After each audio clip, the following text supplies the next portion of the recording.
What's going on? Brian Tong here, and welcome to the Apple Bits for everything good and bad inside the world of Apple. And we got a juicy one here today because we just got a whole bunch of new info about the AirTags, Apple's tile-like trackers, and more than we have ever seen before.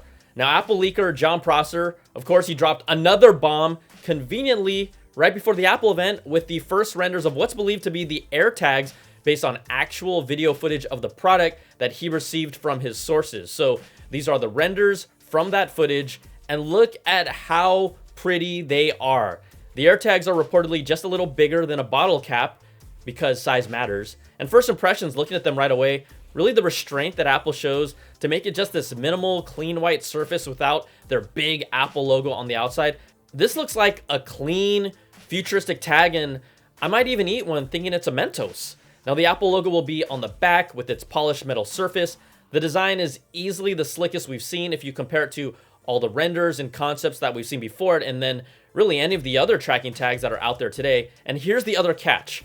With no way to attach them other than a likely adhesive on the back, Apple will be selling a separate keychain accessory that's a leather pouch to connect them to something like your keychain and other items, according to Prosser. Of course, Apple's going to sell a separate keychain. So it'll be like this little man pouch for your AirTag, and then third parties are going to be able to make their own as well. How cute! Now, there is no pricing information on them yet, but I've told you all, AirTags was really one of the products that I was most excited about for 2020 because they just instantly enhance being part of the ecosystem, and they won't cost $500 to do it.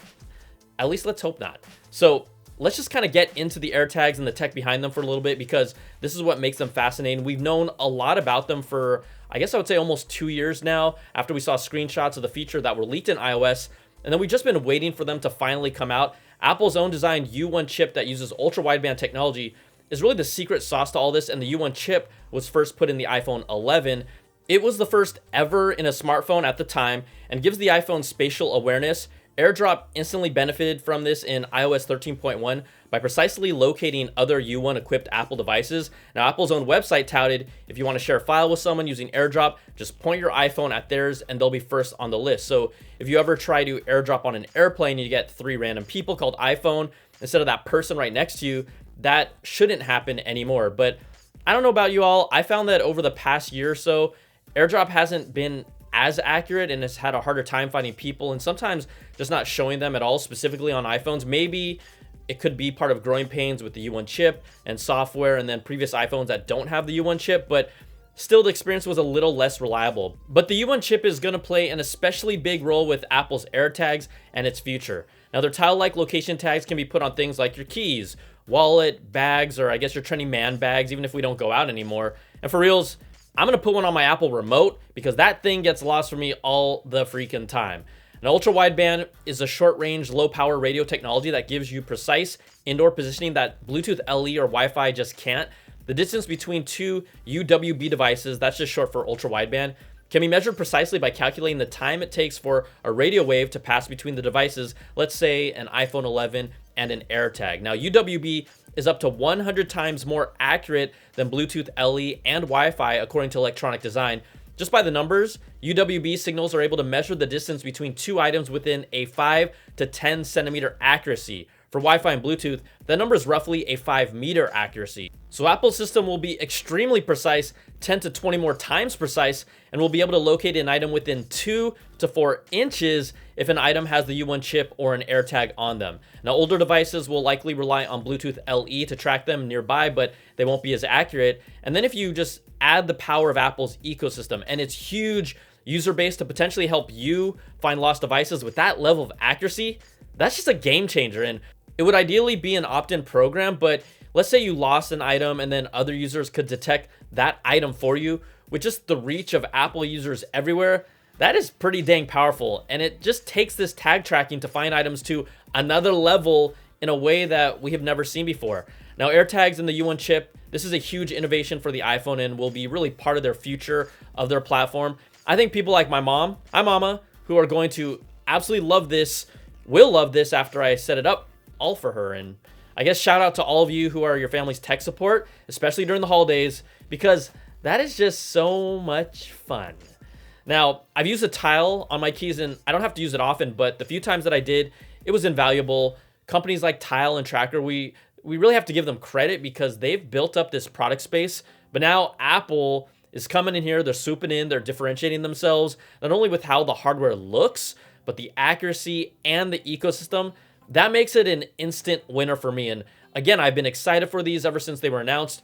You've got to guess that they'll be around $20 to $30 per AirTag, and not 40, I hope. And we still don't have any leaked pricing before their announcement, and it's just another hook really to keep you in the ecosystem even more.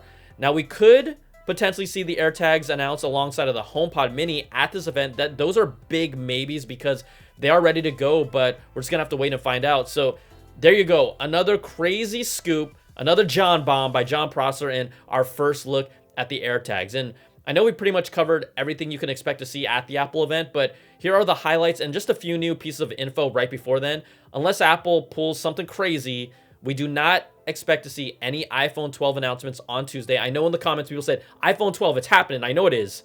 It's not happening.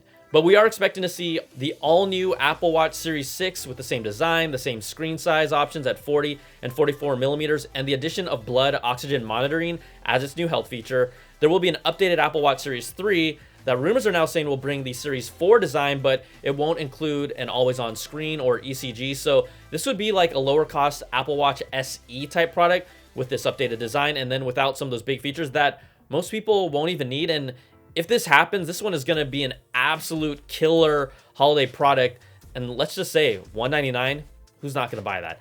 Now, the new iPad Air 4 is also expected to be introduced with an iPad Pro-like all-screen design, a potential Touch ID sensor in the power button instead of a Face ID camera that'll help reduce its cost, and it's not expected to have the latest processor or a ProMotion display. Now, Bloomberg also added that we won't see Apple Silicon Macs at this event or even the expected Apple iPhone 12 event, but instead it'll get their own unveiling in November, and then we'll see the hardware come out likely after that, maybe even in December. But Apple Silicon Macs, another big thing that I can't wait for as well. So we got also Apple AirTags and the HomePod Mini still in play to see by the end of this year, and could possibly appear at this September keynote on Tuesday as well. So there you go. That is what we know and have heard a day before the Apple event. And don't forget to set a reminder and come back to this channel where I'll be doing my regular BTZ live coverage of the Apple TimeFlies keynote. We're going to take your live calls, your tweets, and just have some fun. The pre-show starts at 8:30 a.m. Pacific time, 11:30 a.m. Eastern time, and Apple's keynote is scheduled to start at 10 a.m. Pacific, so you're going to have a lot of time to hang out with me. Plus, the post-show where I just let you all vent and express how you really feel.